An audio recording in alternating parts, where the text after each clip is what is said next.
सज्जनों नमस्कार। भविष्य दर्पण में आप सबका हार्दिक स्वागत। आप लोग खुश रहें, आनंद रहें।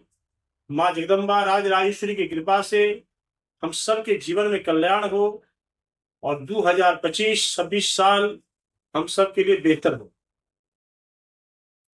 सज्जनों, हम अपने बच्चे के जन्म कुंडली में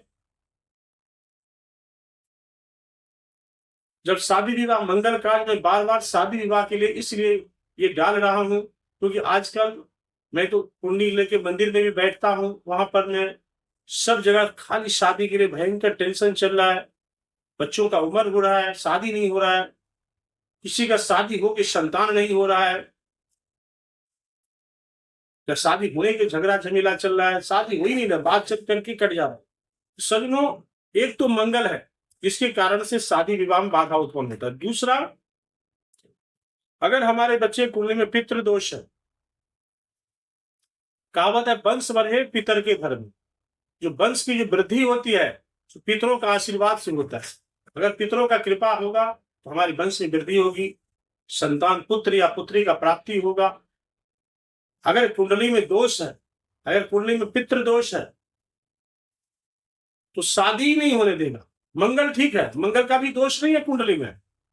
अगर कुंडली में पितृ दोष है तो उसके शादी में फिर अड़चन। पंडित जी देखेंगे अरे सर कुंडली में तो कोई दोष ही नहीं है, लेकिन गुप्त रूप से पितृदोष छुपा हुआ है और उसके कारण से बच्चे के शादी में बाधा फाइनल होके भी कट जाना, कोई न कोई कारण बनते रहना।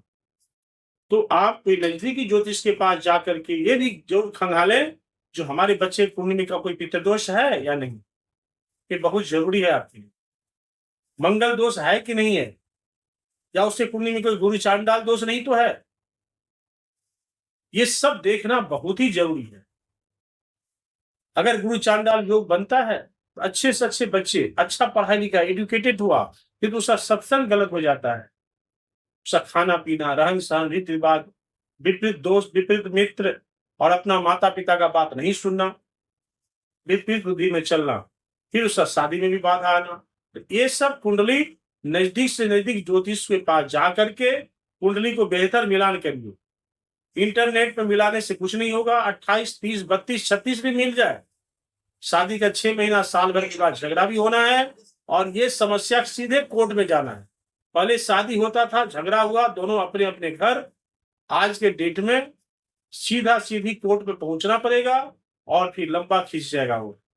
अब दोनों खर्चा करिए, दोनों वकील करिए, तो ये सबसे पहले ही बचिए। इससे थोड़ा बहुत कष्ट होगा, पंडित जी के पास, कोई नजदीकी अपने आचार्य जी के पास जाकर के कुंडली का मिलान करना, और कुंडली मिलान करने के बाद अगर कोई पितृ दोष नहीं है, मंगल दोष नहीं है, कोई कारण नहीं है, ऑटोमेटिक कोई बाधा ही नहीं होगा, आराम से उसका शादी होगा, कोई दिक्कत नहीं होगा। तो सज्जनों, ये सब चीज देखना जरूरी है। मैं इसलिए बार बार इसको बोल रहा हूं। आजकल बच्चे का शादी 25 साल के बाद ही हो रहा है, जब मेन लगन खत्म हो जाता। 28 साल, 30 साल, 32 साल में शादी हो रहा है। जो सेकंड मैरिज का जो हुआ करता था पहले जमाना में, उस टाइम में बच्चे का शादी हो रहा है, ऑटोमेटिक बाधा आना है उसको। तो ये सब कुछ देखना हमारे बच्चे के लिए जरूरी है। उसमें भी चंद्र का विचार। जब शादी का लग्न निकाले, कोई अच्छे ज्योतिष के पास जाकर के मुंडन का लग्न निकाले, किस टाइम में मुंडन करें उसी टाइम में करना है। जनेऊ का निकाले, इसमें सबसे पहले बृहस्पति देखना बहुत जरूरी है, चंद्रमा का विचार देखना जरूरी है, शुभ चंद्रमा है कि नहीं, तब हम लोग आगे बढ़े। सज्जनों, मेरा यही आग्रह है कि आप अपने बच्चे का भविष्य जिस तरह जन्म से उनको पढ़ाना लिखाना, एजुकेटेड करना, बिजनेस करवाना, उसी तरह जो इसका जीवन साथी हो रहा है, जिसके साथ उसको होल लाइफ जीना है, वो किस तरह हमारे घर में आ रही है या आ रहा है।